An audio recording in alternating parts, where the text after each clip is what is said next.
Hello and welcome back. Today we are continuing our look at the Star Wars Black Series, the Acolyte wave from Hasbro. We've previously seen Osha, May and Jackai. We are now going to take a look at and open Jedi Knight Yord Fandar. So, like the other figures in this wave, it comes in the standard Black Series packaging, window box allowing us to see our figure within, name of the character down the side, Jedi Knight Yord Fandar, number 4 in the wave, series is from, so the Acolyte, our legal, more legal on the bottom, top is blank, side gives us our cross cell with the character, on the back we get our brief bio with some more legal, and then the windows packaging on the side, allowing us to see the side of the character. Opening him up,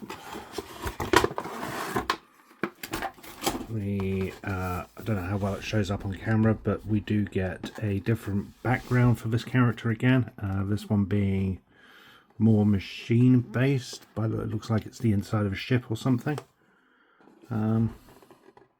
You know what, I'm just realising the red inserts are actually the backgrounds of the characters. So with Yord, it's the temple or the ship, I'm not quite sure what that is. It might be the temple actually. While May and Osha are the wooded areas. But anyway, we then have our figure. His only accessory is the lightsaber. He has a yellow blade, like it appeared on screen. Obviously, this is detachable. And then our lightsaber is in a grey plastic, but it does have like a gunmetal grey one side and a darker grey the other. So there are some paint tabs throughout on it.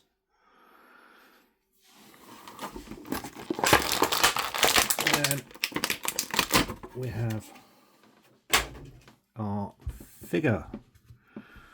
Here we have Yord himself. Like the others, he has a soft good cape. The hood is stitched down on the back. Again, I haven't decided if I'm going to unstitch those or not. Removing the cape so we can get a proper look at the figure. Likeness isn't too bad.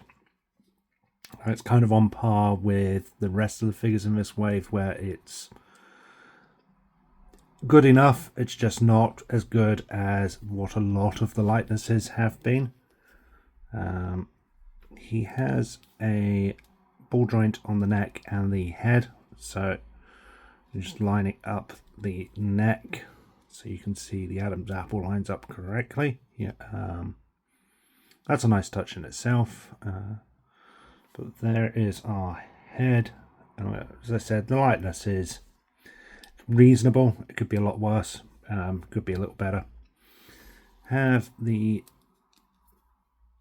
torso with the multiple layers of robes and paint apps.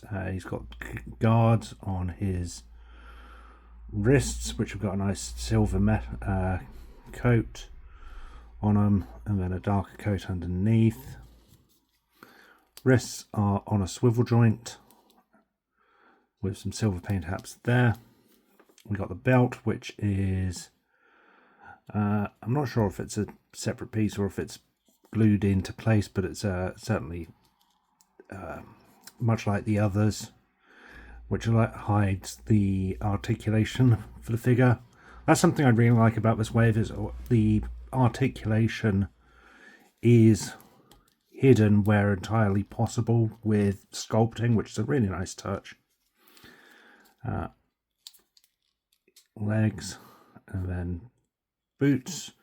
So for articulation, we know that he's got the swivel on the head, or the ball joint on the head and neck, so you can get a nice full range of movement there.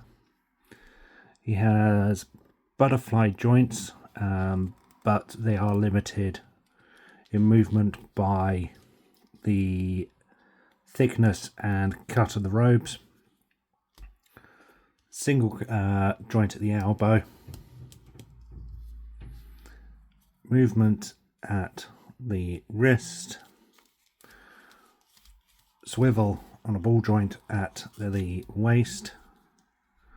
Legs are on those ball joints and come out and go back, forwards. There is a cut at the thigh, joint at the knee. No. Oh, no, there is a boot cut on this figure. It's quite tight. There is a boot cut on the figure. And there is swivel at the leg, foot even. The boot cut is really well hidden. I didn't think there was anything at first, especially given how tight it was. So articulation wise, this is pretty much on par with the other figures we've seen. There's nothing immediately special to write home about. On the character, he's decent enough.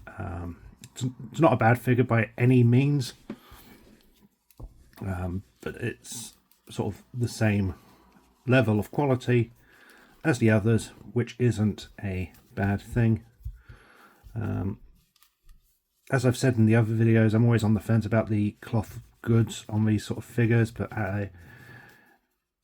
this wave hasn't been too bad. They do add a full layer to the characters, and give some nice depth and retain the posability.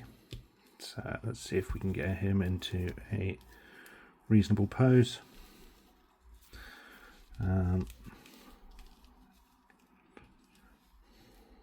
Let's get his lightsaber in one hand and lightsaber in the other hand. Down. So hands have a nice tight grip.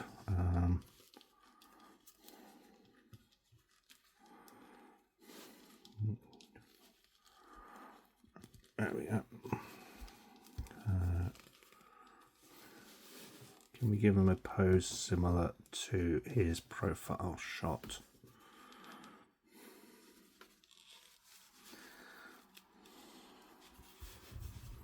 Yeah, and sort of get him in the pose there. I think the robes do limit, not the clock's off good, but the mould of the hard robes do limit the certain posability, especially with only having a single joint at the elbows. They could certainly do with double hinged elbows, and I would have happily accepted the loss of that, the addition of that at the loss of the sculpts hiding the articulation if necessary. But you can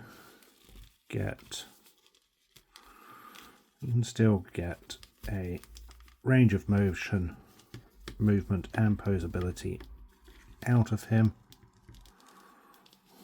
Like so.